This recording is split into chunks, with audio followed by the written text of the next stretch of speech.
Welcome back to Budget and Bling, the series where we upgrade the Precon decks for a little and a lot. In this episode, we're taking a look at Nelly Borca, Impulsive Accuser from the Blame Game Precon from Murders at Karlov Manor. I'm going to show you some cards under $10 that I would add. I'm going to show you some cards over $10 that I would add. And at the end, I'm going to show you what I would cut from the deck to make room for those. Highest level of gratitude to our patrons who power the channel through Patreon. Check out the Patreon link in the description to learn about monthly giveaways, VIP Discord access, and even our official playmat. Huge thanks to our sponsors that allow Jake and I to work on this channel full-time. Card Conduit, the best place to sell your cards online. TCG Player, the best place to buy them. Dragon Shield, the best way to protect them.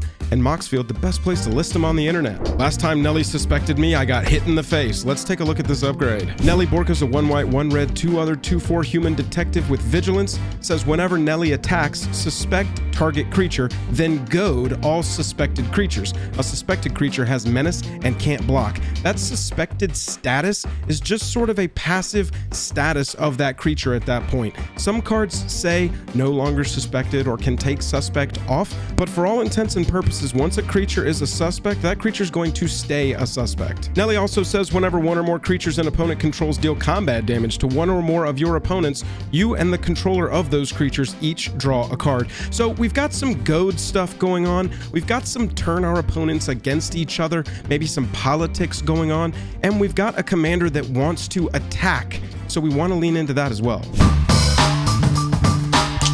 Typically in these videos, I have 10 upgrades and I make 10 cuts, but this deck is a little all over the place, albeit strong, but I wanted to focus up the strategy a little bit more. So I've actually got 15 upgrades and 15 cuts in this deck, and we're going to start with Convenient Target in the budget upgrades. 1 red for an enchantment aura, enchant creature. Says whenever Convenient Target enters the battlefield, suspect enchanted creature. Enchanted creature gets +1/+1, and for 3 mana, you can return Convenient Target from your graveyard to your hand. This is diving into the main set for cards with the keyword suspect on it, which you want to do. Nelly is going to be able to suspect creatures, but also passively goads all suspected creatures, regardless of whether she suspected them or not. Convenient Target is a repeatable because it comes back way to suspect our opponent's creatures and have them goaded by Nelly. I love the fact that it returns. That's pretty much the only reason that we're running this. Look, we want a little more card draw in this. There's a nice tokens sub-theme, kind of a go wide sub-theme with this. So Skull Clamp is going to help you keep your hand full as you move through the game. I want to lower the CMC of this deck a little bit. The CMC out of the box was kind of high for me average wise, so we want to lower it with some payoff cards, starting here with Grenzo, Havoc Razor. 2 mana, 2/2 Goblin Rogue. Whenever a creature you control deals combat damage to a player, choose 1, goad target creature that player controls, which is great for us, or exile the top card of that player's library until end of turn. You can cast it and you can spend mana or mana of any color.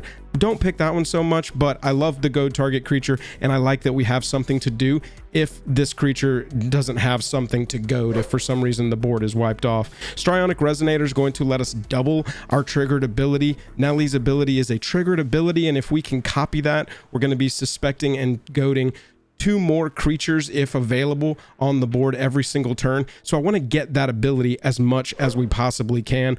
This deck doesn't have any innate protection for Nelly, so please put Swiftfoot Boots in here.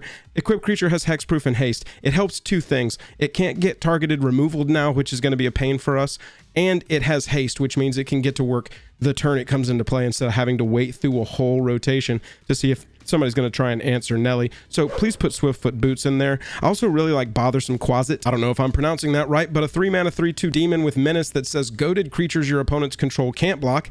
Love that. That's just doubling down on our commander's ability. Suspect means they can't block anyway, and we goad suspects. So Bothersome Closet's going to lean into the goad sub-theme, and we're going to get to have no blocks available on our opponent's side if the stuff is goaded, and it lets us goad things when we cast a non-creature spell. That creature is going to have to attack, and it's going to have to attack somebody other than us. We love goad in this deck, and Quasit lets us do that on a lower CMC. Same thing with Nils, except we're going to go the opposite direction here. We're not going to goad, we're going to say you can't attack us. We're going to grow the creatures that are goaded, but we're going to keep the other stuff from attacking us. There's a little sub-theme of like Ghostly Prison in here, and I think think that's a good strategy to go with this deck. If we can't goad it, we'll prevent it from attacking, and we're just going to make ourselves really, really hard to kill. Nils Discipline Enforcer is a 3-mana 2/2. Human Cleric says at the beginning of your end step for each player, put a +1/+1 counter on up to one target creature that player controls, and each creature with one or more counters on it can't attack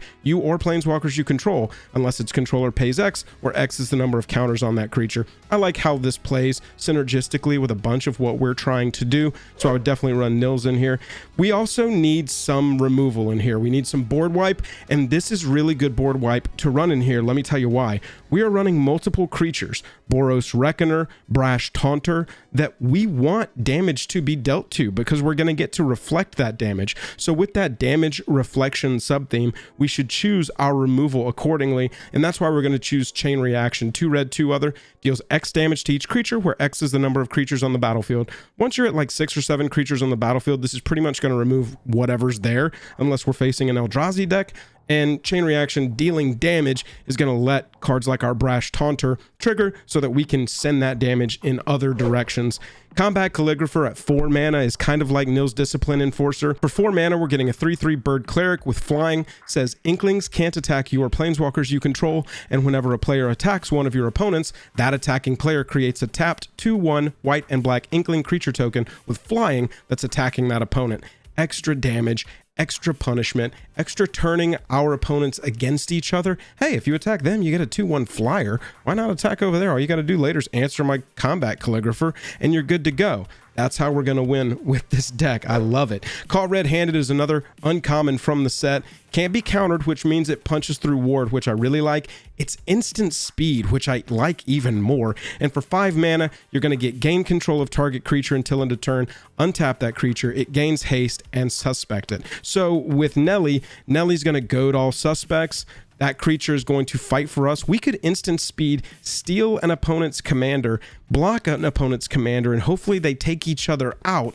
And if they don't, it's still a suspect and it's goaded, so it's got to attack somebody other than us. This just does a lot of what we want to do, so we're definitely going to run it in the deck. Always make sure with these precons that you go looking in the main set for cards that you could possibly find that are synergistic. Blasphemous Act is not in this deck in the precon, and it's just like Chain Reaction. 13 damage to our damage reflection creatures. Love that. Now we get to fire that in any direction we want.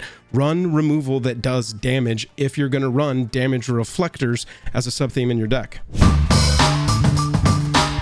For the bling upgrades, I really like the token sub-theme in this deck, and so I want to lean into that a little bit. With sort of a finisher, we're going to put X, 2/2, trample, and hasting human knights onto the battlefield at sorcery speed. And then it also says whenever one or more creatures you control deal combat damage to one or more players this turn, you become the monarch, and that's great. That means we're going to be drawing a card at the end of our turn, and people are going to have to answer that by attacking us at some point. And like you know, we're making it very difficult to be attacked and be killed in this deck. There's already a Monarch sub-theme, by the way, in the deck, and so this is just an extra card to kind of play along with that. This is another card from the main set, Delny Streetwise Lookout. Our commander's power is 2. I'll just say that. Delny says, creatures you control power 2 or less can't be blocked by creatures with power 3 or greater. That's fantastic. Remember I said we're going to want to be attacking with Nelly, so we need to lean into that. This is the kind of stuff you want to do. Make it so that attacking we can do without fear of Nelly dying. Delny also says, if an ability of a creature you control with power 2 or less triggers, that ability triggers an additional time. I already told you, we want to run Strionic Resonator specifically so that we can copy Nelly's triggered ability, and Delny's going to allow us to do that, and we don't even have to invest mana in it. That's what I'm talking about. I love it. We also should be running Teferi's Protection in this. Look, this is just the kind of deck that we are committing to the board. We're goading the opponent's creatures. We want to make ourselves the maximum amount that we possibly can. Hard to kill, hard to attack, hard to interact with. Teferi's Protection makes us impossible to do all of those things with. We can't be interacted with, period. Teferi's Protection just phases us out of the game until we are ready to come back in at the beginning of our next turn. Make sure you've got some protection like this. I'd recommend this for this deck very heavily. And I would also recommend Agris Kos, Spirit of Justice. 1 white, 1 red, 2 other for a 2/4 Spirit Detective. Double strike and vigilance. Says whenever Agris Kos, Spirit of Justice, enters the battlefield or attacks, choose up to 1 target creature. If it's suspected, exile it.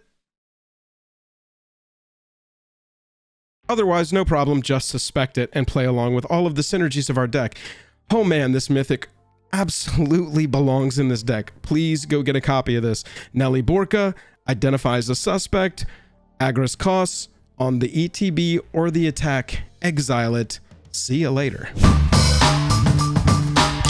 Let's look at our cuts. Ransom Note doesn't do enough. It's not impactful enough. I just don't like this card. Feather Radiant Arbiter, very cool card, not synergistic with what we're trying to do with this deck. Whenever you cast a non-creature spell that targets only Feather Radiant Arbiter, yeah, that's not what we're trying to do with this deck. So this is an easy cut. Go build a deck specifically around this or shove it in the 99 of your already existent Feather deck. Look, we've got these auras in here that give the creature a boon and goad it. So you can use them offensively and you can use them defensively. All I'm saying is that I've run these in a lot of different decks and I typically end up cutting them. They just don't do quite enough as far as I'm concerned. So cards like Martial Impetus, cards like Shiny Impetus, I cut these. They give a boon, they can't attack you or planeswalkers you control. Vow of Duty doesn't even goad the thing. We kind of just aren't really interested in running any of these vows, and it's a really easy place to cut so that we can lean more into the synergies of the deck. Otherworldly Escort seems slow to me. Typically, I don't cut cards from the deck that are brand new to the deck, but with this one, 4 mana, 4/3 flash. When it dies, if it's not a spirit, return to the battlefield under its owner's control with 4 charge counters on it, and it's a spirit detective. Pay 2, tap it, remove a charge counter from it, destroy target creature that dealt damage to you this turn. God, it just seems like hoop after hoop after hoop that we have to dance through, dive through, be otherworldly escorted through, and this just isn't a card that I want to play in this deck. I'm sure that it has a home somewhere else. Solemn Simulacrum, nice, boring choice, solid card. We just want to move it out of the way for cards that are more synergistic. Anya, Merciless Angel. Man, this card is cool. I'm not gonna lie. 5 mana, 4/4 that grows by +3/+3 every time an opponent's life total is at half of where it started, and it's indestructible if that has been achieved. It just doesn't do anything with the rest of our deck. It's just like a cool flying angel beater, right? I mean, if you want to run this, have at it. Baby boo, get in there. I don't mind. But otherwise, if you want more synergistic options, chop this and put something in like I've looked at. Winds of Wrath, look, we cut the Vows, we cut the Impetus. We don't want to use those, so we don't really have a lot of enchantments now for Winds of Wrath to really give us a solid payoff, and so I think this is a cut. Go put it in your Enchantress deck. Darien King, I've played this card for a long time. This card's been around since the beginning of Commander. 6 mana, 3/3. Ugh. No other abilities besides this whenever. Ugh. Whenever you're dealt damage, you may create that many 1/1 white soldier creature tokens. That sounds great if it was being prevented, or if Darien got down on like turn 3. I feel like this is not a 6 mana card anymore. I feel like this is a 3 or 4 mana card in current design, and so Darien for me is just way too slow, doesn't do enough. Atali, it's another Atali and another Precon. This is so the quickest, easiest cut for most Precons for me, because yeah, it's good. If you want to run it, get in there, baby boo. But I am not trying to run this because it's not synergistic to what we're trying to do, and that's how I like to build my decks. Same thing with Steel Hellkite.